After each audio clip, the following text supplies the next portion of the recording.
I'm wearing my rainbow sweater for this video. Hey, what's up? My name is Jess and welcome to my channel. So I love romance is my thing. I love reading romance, especially if it's a male romance. So I figured it was time for me to make some ultimate recommendation guides, and this one is my male romance edition. So unlike my video last week, which was all about YA romance, these books range from YA to adult and they vary in steaminess levels. So for lack of a better way to organize these, I am going to go from most innocent to steamiest. Yeah. So here goes. The first book I want to talk about is Aristotle and Dante Discover the Secrets of the Universe by Benjamin Alary Sands. This is a YA contemporary following Aristotle, who is angry at the world and has a brother in prison, and Dante, who is kind of a know-it-all with an unusual way of looking at the world. And these two boys meet and form a friendship that becomes very important to them, changes their lives, and helps them learn the most important truths about themselves. So this was actually one of the very first male romances that I ever read, so it really holds a special place in my heart. It definitely is a good place to start with the genre. It's a slow, quiet, and beautiful story. It's definitely not as lighthearted as some of the others on this list, but it definitely is a very important book. I love it with my whole heart. The next one on this list is Simon vs. the Homo Sapiens Agenda by Becky Albertalli. This is another classic of this genre, especially in the YA category. I also featured this book in my video last week, but it also fits here and I love it a lot, so I'm going to talk about it again. So this book follows Simon, who is a not yet out of the closet kid, and he starts exchanging anonymous emails with this other kid in school who goes by the screen name Blue, but these emails end up falling into the wrong hands. The person who gets a hold of these emails decides that he wants to blackmail Simon. So if Simon wants to keep himself in the closet as well as keep the identity of Blue hidden, he has to comply with this blackmail. So this book is very sweet. It's also very dramatic and full of antics, but it is also really heartwarming and cute and sweet. I read it in a day. It is definitely a quick, fast-paced read. And I also really like this male romance because the main conflict does not have to do with either of their families. It is totally separate. Their families are both accepting, and I think that's a really important thing to see in particularly YA queer literature. And this is definitely one of my all-time favorites. Next is Autobiography by Christina Lauren. This one I featured last week as well, but it also belongs here, so here it is. So Christina Lauren is one of the most popular adult authors out there right now. This is their only YA romance, and also I believe their only male romance. And honestly, it's their best book, so maybe they should do more of these.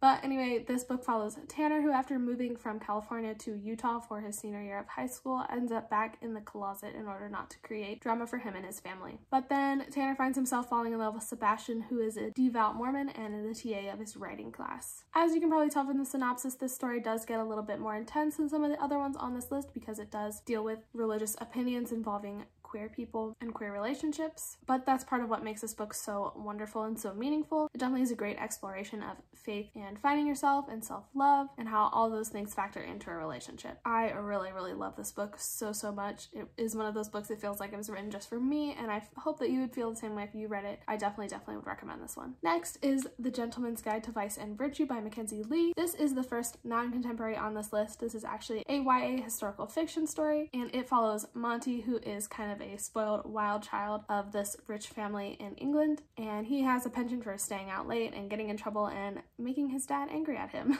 Monty also has the small problem of having a crush on his best friend, Percy. And when Monty and Percy embark on one last hurrah on a grand tour around Europe before Monty has to become an adult and take care of his father's estate, a bunch of shenanigans and romance ensues, and it's just the cutest thing ever. I listened to this on audio and could not stop listening the whole time. I just had to finish it because it was just so good and so cute and so fun. I would definitely recommend that you read it as soon as possible. Next, we're going to talk about Carry On by Rainbow Rowell. This is one of my favorite books of all time. I love this book so much. So this is basically any dreary shipper's dream. If that was something that you wanted to happen in Harry Potter, definitely read this book because it's right up your alley. Carry On is basically what would have happened if J.K. Rowling didn't suck ass and wasn't a coward, because Draco and Harry are in love. Anyway, this story follows a Harry Potter-like character named Simon Snow, who is the chosen one, but he's also really bad at being the chosen one. He kind of sucks and doesn't know how to do anything. And Baz, his evil vampire roommate, also agrees that Simon is pretty much worthless, but Simon is kind of obsessed with Baz, even if he won't admit it to himself or anyone around him. And surprise, surprise, they end up falling in love.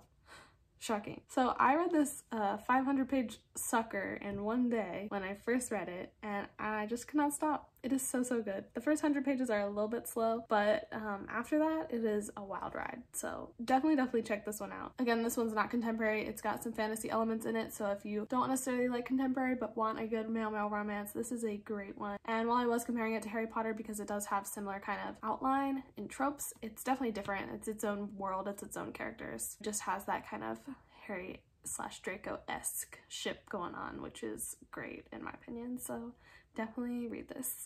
The next book I want to talk about is The Raven Boys by Maggie Stiefvater. Although the main focus of this series is not a male-male romance, it has one of my favorite male-male relationships in it, so I couldn't make this list without mentioning it. So The Raven Cycle is a YA fantasy series, and it follows a group of friends who are all on a mission to find this dead Welsh king. And if you don't know what that means, that's okay. It sounds definitely kind of weird, but it's not as weird as it sounds. This is a very fun, magical, lyrical, whimsical book, and it is full of great friendships, great romances, great relationships, lyrical writing, beautiful settings. Honestly, it's just a joy to read. I love it so much, and Adam and Ronan are one of my favorite male-male relationships of all time, and truly why I think this is one of my favorite series of all time is because of them. So definitely read this if you're looking for a strong male-male relationship. Next, we're going to talk about Heartstopper by Alice Oseman. This is a YA graphic novel series following Nick and Charlie, who are two of Alice Oseman's characters from her very first novel, Solitaire. So Charlie is openly gay and also kind of anxious and prone to overthinking, while Nick is the true definition of a cinnamon roll. He is adorable and so sweet. These two meet, quickly become friends, quickly become more. My heart. This is such a sweet series, and if you're looking for a graphic novel that has a male-male relationship in it, this is definitely the one to go for. It is so cute, so sweet, so perfect. And the best part is that you can read it for free online because Alice Oseman is a little angel. So definitely get on that if you have not checked this series out already. All right, let's start getting a little bit more adult, into a little bit more steam. First book on